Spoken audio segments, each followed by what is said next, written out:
আসসালামু আলাইকুম, welcome to my channel. কেমন আছেন আপনারা? আশা করি সকলেই ভালো আছেন। আবার চলে আসলাম আমার প্রিয় ভাই ও বোনদের কাছে আরেকটা রেসিপি নিয়ে।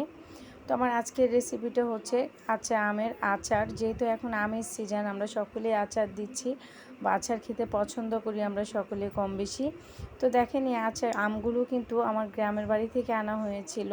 তো এখানে 3 কেজি আম আছে, 1 কেজির মতো আমি রেখে দিব, আর 2 কেজি দিয়ে আমি আচার দিয়ে নেব। তো এই আমগুলোকে আমি দেখেন ধুয়ে কেটে ফলি ফলি করে নিয়েছি, দেখতে পাচ্ছেন। ফলি ফলি করে এখানে আমি আদা কুচি নিয়েছি, রসুন খোয়া নিয়েছি একটা বোম্বাই মরিচ নিয়েছি, 5 ফোড়নের গুঁড়ো নিয়েছি, মরিচের গুঁড়ো নিয়েছি, এখানে আমি কালো সর্ষে বাটা। এখানে আমি এখন দিয়ে দিব 1 চামচ ধনিয়ার ফাঁকি, দিয়ে দিব 1/2 চামচ হলুদের ফাঁকি, দিয়ে দিব এখানে আমি 1.5 চামচ সর্ষে বাটা, দিয়ে এটাকে মেখে নেব। ভালোভাবে এটাকে মেখে নিতে হবে। এটাকে ভালোভাবে মেখে নিয়ে আমি 5 থেকে 10 মিনিটের মতো রেখে দেব। দেখেন, এটাকে কিন্তু আমি ভালোভাবে নেড়ে ছেড়ে মেখে নিচ্ছি, দেখতেই পাচ্ছেন। এটাকে এখন আমি সাইড করে রেখে দিব।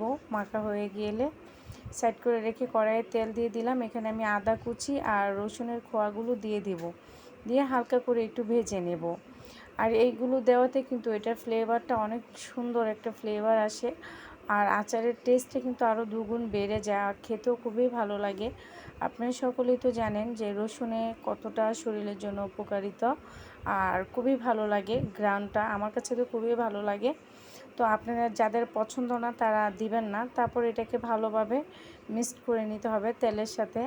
আপনারা চাইলে আর একটু বেশি পরিমাণে তেল দিয়ে দিতে পারেন, আমি কিন্তু কম তেলেই বানাচ্ছি। আর পরিমাণ মতো এখানে আমি চিনি দিয়ে দিয়েছি, যে যেরকম মিষ্টি খান সেই অনুযায়ী চিনিটা দিবেন। এখানে দিয়ে দিলাম সাধারণ লবণ পরিমাণ মতো, বিট লবণ পরিমাণ মতো, বোম্বাই মরিচটা দিয়ে দিব, দিয়ে আবার আমি ভালো করে এটাকে নেড়ে চেড়ে নেব। আপনি এটাকে যতই নাড়বেন ততই দেখবেন যে খুব সুন্দর একটা ফ্লেভার বের হচ্ছে, রসুন এবং আদার এবং বোম্বাই মরিচের ফ্লেভারটা খুবই ভালো লাগে। দেখতেই পাচ্ছেন আমার আচারটা কিন্তু প্রায় হয়ে এসেছে। দেখেন, আর একটু কড়াইয়ের চুলার যে জালটা সেটাকে কিন্তু মিডিয়াম আঁচে রাখতে হবে। আর এখানে আমি 5 ফোড়নের গুঁড়ো আর মরিচের গুঁড়োটা দিয়ে দিয়েছি। এখানে আমি 5 ফোড়নের গুঁড়ো দিয়েছি 2 চামচ, মরিচের গুঁড়ো দিয়েছি 1 চামচ। আমার আচারটা কিন্তু হয়ে গিয়েছে। এখন আমি আচারটাকে নামিয়ে নেব। যেহেতু আমার আচারটা হয়ে গিয়েছে, আচারটাকে ভালোভাবে নেড়ে ছেড়ে নামিয়ে নেব। দেখেন, মাশাআল্লাহ দিলে আমার আচারটা হয়ে গিয়েছে, আর দেখতেও কতটা ভালো লাগতেছে। দেখেন, আচারটা কিন্তু খুব সুন্দরভাবে হয়ে গিয়েছে। আর আমার বাচ্চারা কিন্তু মাখা এই আচারটাই খুব পছন্দ করে, সেই জন্য আমি একটু কম তেলে মাখা মাখা করে বানিয়েছি। তো এই ছিল আমার আজকের এই রেসিপি। যদি আমার আচারটা ভালো লাগে অবশ্যই আমার চ্যানেলটাকে সাবস্ক্রাইব করে রাখবেন, পাশে থাকা বেল আইকনটাকে ক্লিক করে দেবেন।